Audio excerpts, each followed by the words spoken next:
It was a crisp autumn morning when Jake, a seasoned hunter, set out into the dense forest. Every year, he retreated to his secluded cabin in the woods for a week-long hunting trip, a tradition that brought him solace and adventure. The cabin, an old family relic, stood isolated, surrounded by miles of untamed wilderness.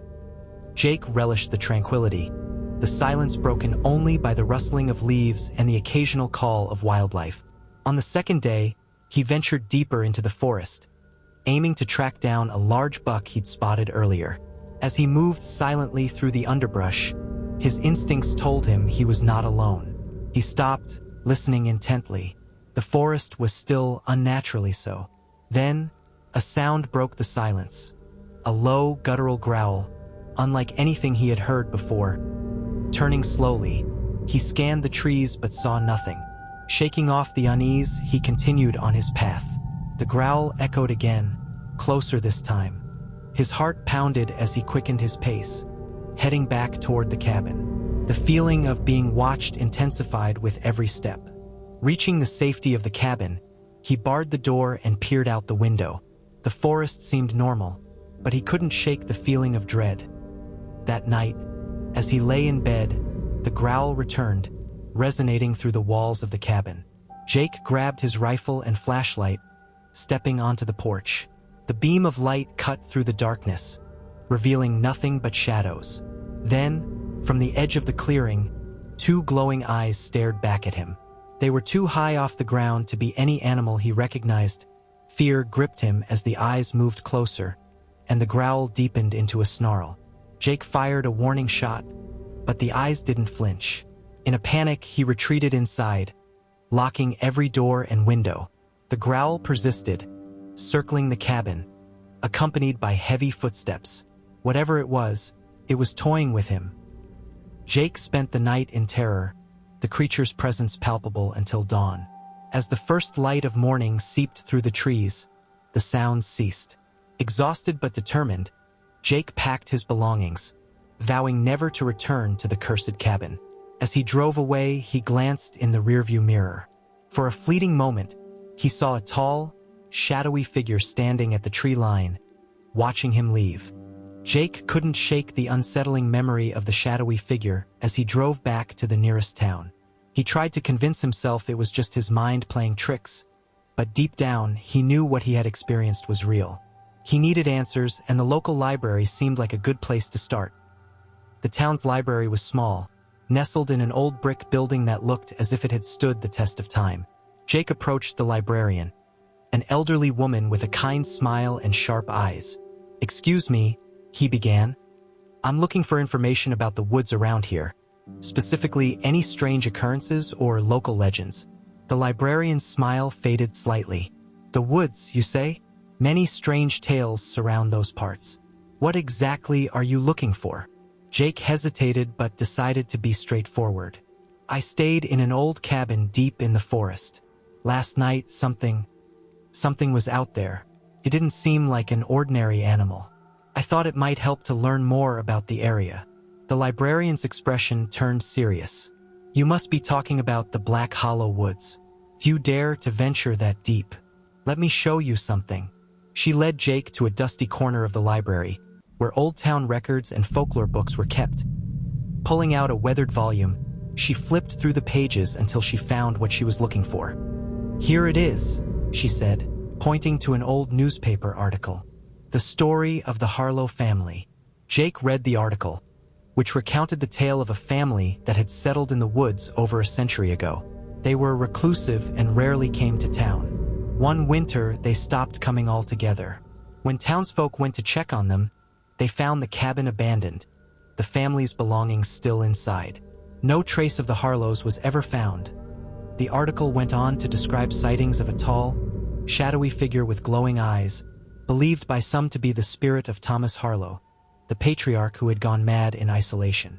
"That's him," Jake whispered, the memory of those glowing eyes sending a chill down his spine. "Many believe the Harlow family never left the woods," the librarian said softly. "Some say they became part of it, cursed to roam forever. If you saw something out there, it might be the spirit of Thomas Harlow, or worse, something even older and darker that claimed him. Jake thanked the librarian and left the library, his mind racing. He knew he couldn't ignore what he had seen. Gathering his courage, he decided to return to the cabin, this time better prepared. He stopped by the local hardware store, picking up additional supplies. Extra ammunition, a sturdy lantern, and some protective charms that the store owner insisted might help as he drove back into the forest. The familiar dread began to creep in, but Jake was determined to uncover the truth. Reaching the cabin, he set up fortifications and lit the lantern, its bright light casting long shadows in the darkening woods. The night was eerily quiet as he waited, every rustle of leaves and snap of twigs setting him on edge. Hours passed without incident, and Jake began to wonder if he had imagined it all.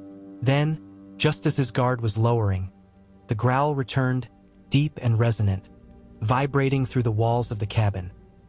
Jake grabbed his rifle and stepped onto the porch, the lantern's light cutting through the darkness.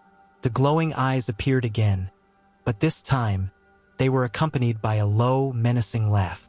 The figure stepped closer, revealing a gaunt, almost skeletal face with eyes that burned like embers. "Why have you returned?" the figure whispered, its voice a harsh rasp. "This is not your place." Jake's heart pounded as he aimed his rifle, his hands shaking. "I want to know what happened to you, to your family." The figure's eyes narrowed. "You seek the truth? It is a burden not easily borne." The shadows around the figure seemed to writhe and twist, taking on monstrous shapes. Before Jake could react, the figure lunged, and everything went black. He awoke to the sound of birds chirping, the morning sun filtering through the trees. He was lying on the cabin floor, his rifle beside him, untouched. There was no sign of the figure or any disturbance, but something had changed. He felt a cold, heavy presence within him, a piece of the forest's darkness that had latched onto his soul. Shaken, Jake left the cabin, vowing never to return. As he drove away, the forest seemed to whisper his name, a haunting reminder of the price of seeking the truth. The shadows of Black Hollow Woods would follow him, a constant specter of the terror he had unearthed. Jake tried to resume his normal life, but the shadow of the Black Hollow Woods haunted him. He experienced vivid nightmares where the gaunt figure and glowing eyes pursued him relentlessly through endless dark forests. He couldn't escape the feeling that something from those woods had followed him home one evening. As he sat in his apartment, Jake noticed the air growing cold. The shadows in the corners of the room seemed to deepen, stretching toward him. The familiar growl rumbled softly, sending a shiver down his spine. He grabbed the protective charms he had bought, clutching them tightly, but they offered no comfort. Determined to break the curse, Jake sought out local historians and paranormal experts. Most dismissed his story as the ramblings of a man traumatized by a frightening experience. But one expert, a man named Dr. Lawrence, listened intently. Dr. Lawrence was a retired professor of folklore with a deep knowledge of the supernatural. He invited Jake to his home, a place filled with ancient tomes and strange artifacts. As Jake recounted his story, Dr. Lawrence nodded thoughtfully. "It sounds like you encountered a wraith, a malevolent spirit bound to a place due to unfinished business or a curse," Dr. Lawrence explained. "In your case, it seems the spirit of Thomas Harlow has latched onto you. To rid yourself of it, you must find a way to resolve its unrest." Jake felt a glimmer of hope. "How do I do that?" Dr. Lawrence handed him an old, leather-bound book. "This contains rituals and methods for communicating with spirits. You must return to the cabin and confront the wraith. Discover what it needs to move on, and you might free yourself from its grip." Despite his fear, Jake knew he had no other choice. He gathered his courage and supplies, including the book, and made the journey back to the dreaded cabin in Black Hollow Woods. The drive felt like a march toward doom, but he steeled himself, determined to end the nightmare once and for all. The cabin looked as abandoned as ever, yet it seemed to pulse with a dark energy. As night fell, Jake prepared the ritual, lighting candles and drawing protective symbols from the book. He stood in the center of the cabin, calling out to the wraith. "Thomas Harlow, spirit of the woods, I seek to understand your pain and help you find peace. Show yourself. The temperature plummeted, and the cabin walls creaked ominously. The growl returned, louder and more menacing. The wraith materialized before him, eyes burning with an otherworldly fire. You dare return? It hissed. Jake stood firm. I want to help you. What do you need to find peace? The wraith's form flickered, its face twisting with rage and sorrow. I was betrayed, my family taken from me by the darkness of these woods. I could not protect them, and now I am bound here, lost in my failure. Jake felt a pang of sympathy. How can I help you break free? The wraith's eyes bore into him. Find my family's remains and bury them properly. Only then can we all be free. With a new sense of purpose, Jake set out into the woods the next morning, guided by the wraith's whispers. He searched tirelessly, and finally, in a secluded grove, he discovered a shallow, unmarked grave. With reverence, he unearthed the bones and carefully gathered them. Returning to the cabin, Jake performed a proper burial ritual, saying words of peace and remembrance. As he finished, the air grew still, and the oppressive darkness lifted. The wraith appeared one last time, its form now calm and sorrowful. Thank you, it whispered. We are free. The wraith dissolved into the morning mist, and Jake felt an overwhelming sense of relief. The curse was lifted, and the shadows no longer followed him. He left the cabin, never to return, feeling a weight had been lifted from his soul. Jake moved to a new town, far from Black Hollow Woods, where he started a new life. The memories of his terrifying experience remained, but they no longer haunted him. He had faced the darkness and emerged stronger, carrying with him a deep respect for the mysteries of the unknown and the restless spirits that linger in the shadows. In a small town nestled in the Appalachian Mountains, local legends spoke of a phantom hunter who roamed the woods, his ghostly figure visible only to those who ventured too deep into his territory. Tim and his friends, eager for a thrill, decided to test the legend on their annual hunting trip. The group of 5 set up camp at the base of the mountains, sharing tales around the fire.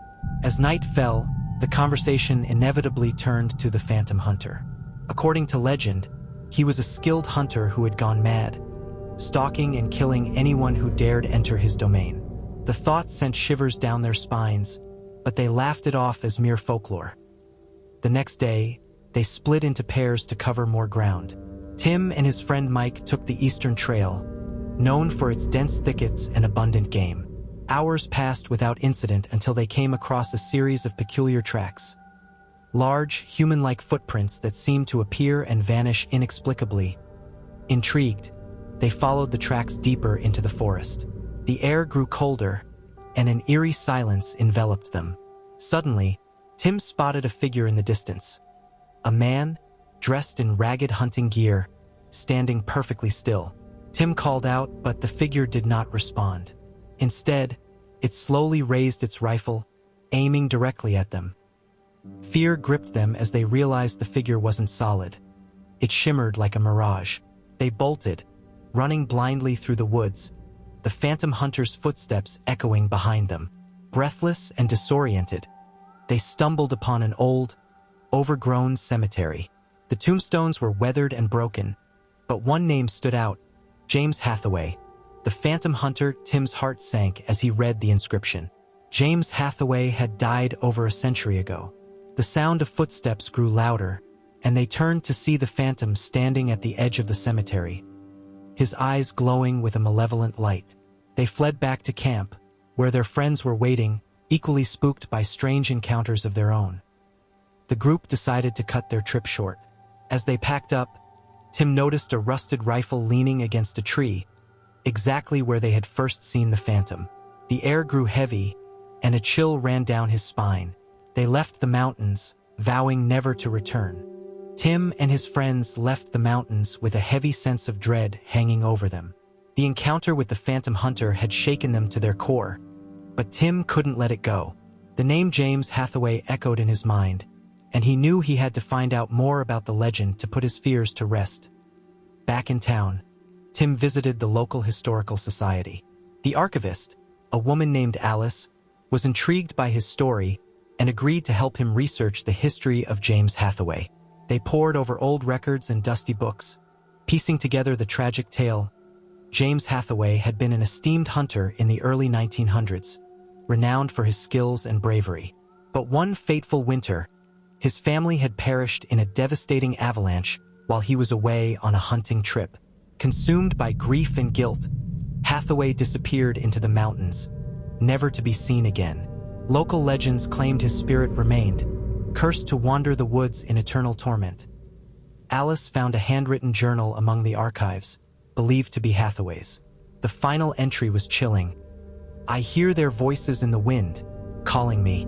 I failed them. I must atone." Tim realized that the phantom hunter's restless spirit was trapped by his own guilt.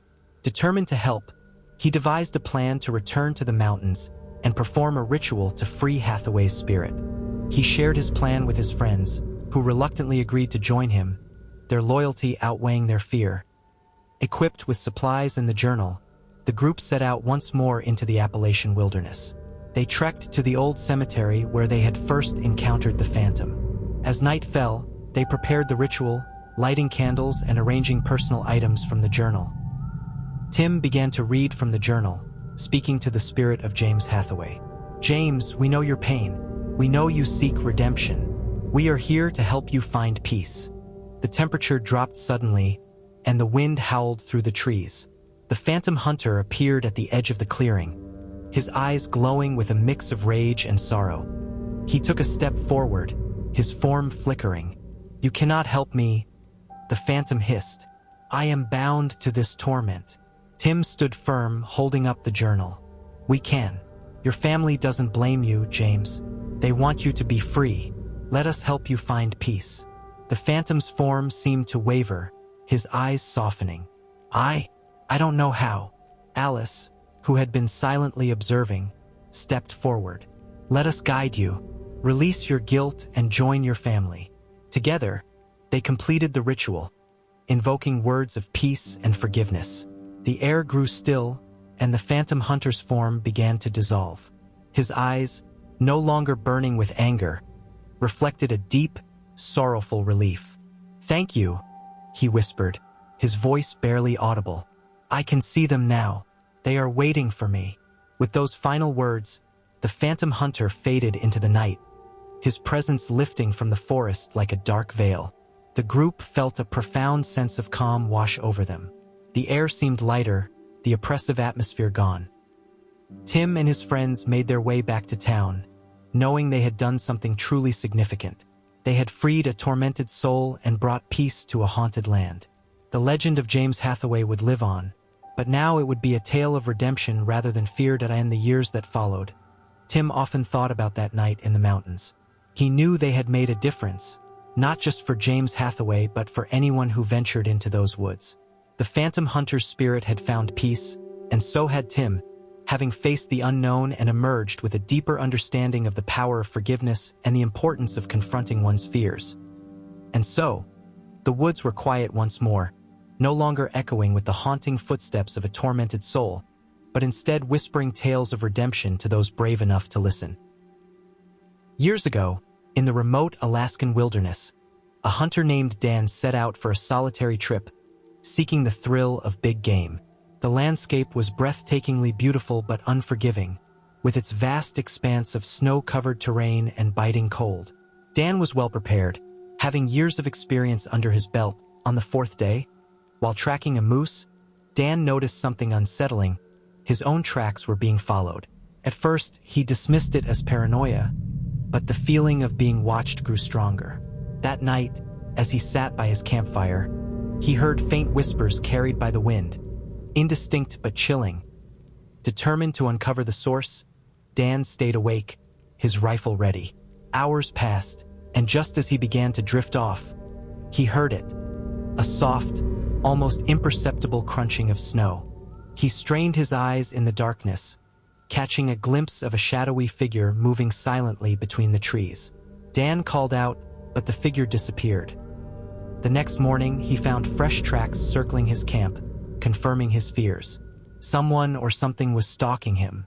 He decided to cut his trip short, packing up and heading back towards civilization. The journey was long and arduous, with the stalker never far behind. The whispers grew louder, more coherent, repeating his name over and over. One night, as he huddled in his tent, he felt a presence outside. The whispers became a cacophony of voices, and shadows danced around the tent, taunting him. In a desperate bid, Dan grabbed his rifle and burst out, firing blindly into the night. The voices stopped, and the shadows vanished, leaving him in an eerie silence by dawn. He reached a ranger station, disheveled and terrified. He recounted his ordeal to the rangers, who exchanged worried glances. They explained that many hunters had reported similar experiences in the area, all describing the same stalker, an entity that thrived on fear, drawing closer with each moment of terror. Dan left Alaska, haunted by the memories of his encounter. The whispers and shadows followed him in his dreams, a constant reminder of the silent stalker that lurked in the wilderness, waiting for its next victim. Dan couldn't shake the terror of his Alaskan hunting trip. Despite leaving the wilderness behind, the memories of the whispers and shadows haunted him. Desperate to rid himself of the relentless nightmares and the feeling of being watched, he sought out anyone who might help him understand what had happened in Anchorage. He found an Inuit shaman named Akiak, renowned for his knowledge of the supernatural and the spiritual world. Dan shared his story, and Akiak listened intently, his eyes reflecting the wisdom of countless generations. "The entity you encountered," Akiak said slowly, "is known among my people as the Tuniat, an ancient spirit of the land. They are guardians but can become vengeful if disturbed. You must make amends and seek their forgiveness." Dan felt a flicker of hope. "How do I do that?" "You must return to the wilderness and perform a cleansing ritual," Akiak instructed. "You will need to bring offerings of respect, food, symbols of peace, and something personal to show your sincerity." Despite his fear, Dan knew he had to confront the entity and seek redemption. He prepared carefully, gathering traditional offerings as Akiak advised: food, tobacco, and a carved wooden figure representing peace. He also packed a locket that held a picture of his family, hoping its personal significance would convey his genuine remorse. Returning to the Alaskan wilderness was a test of his resolve. The landscape, though beautiful, felt ominous under the weight of his memories. He retraced his steps to the place where he had first felt the presence of the Tuniat, setting up camp in a small clearing as night fell. Dan lit a fire and arranged the offerings around it. The darkness seemed to close in, the familiar whispers starting to rise with the wind. Steeling himself, he began the ritual Akiak had taught him, speaking words of respect and apology to the spirits. "I did not mean to trespass or disrespect your land. I offer these gifts in hopes of your forgiveness and peace." The whispers intensified, swirling around him in a cacophony of voices. The shadows danced at the edge of the firelight, and the air grew bitterly cold. Dan felt the oppressive presence of the Tuniat drawing closer. Testing his resolve, he held up the locket, his voice trembling but determined. "This is from my family, a piece of my heart. I offer it to show my sincerity. Please, forgive me." The wind howled, and for a moment, the shadows seemed to converge on him. Dan closed his eyes, bracing for the worst.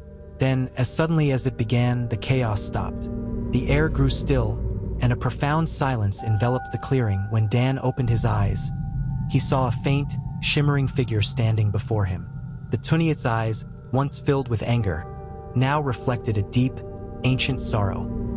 "You have shown respect and remorse," the figure whispered, its voice a blend of many. "We accept your offering. Go in peace and remember to honor the land and its spirits." With that, the figure dissipated, and the oppressive presence lifted. The whispers faded, replaced by the gentle rustling of leaves in the breeze. Dan felt a weight lift from his shoulders, the heavy burden of fear and guilt dissolving into the night. He stayed until dawn, making sure the fire was out and the offerings were respectfully left. As he made his way back to civilization, he felt a sense of calm and closure. The spirits had forgiven him, and he had found a new respect for the land and its ancient guardians. Back in Anchorage, Dan thanked Akiak, who smiled knowingly. Remember, the land is alive with spirits. Treat it with respect, and they will protect you. Dan returned to his life, forever changed by his experience. The nightmares ceased, and the feeling of being watched disappeared. He carried with him a deeper understanding of the natural world and the unseen forces that inhabit it. Years later, Dan shared his story with fellow hunters and travelers, not as a tale of terror but as a lesson in respect and humility. The legend of the Tuniat became a part of his legacy, a reminder that the wilderness is not just a place of adventure, but also a realm of spirits deserving reverence. In the end, Dan found peace not just from the silent stalker but within himself, knowing he had faced his fears and emerged with a profound respect for the mysteries that lie hidden in the heart of the wilderness.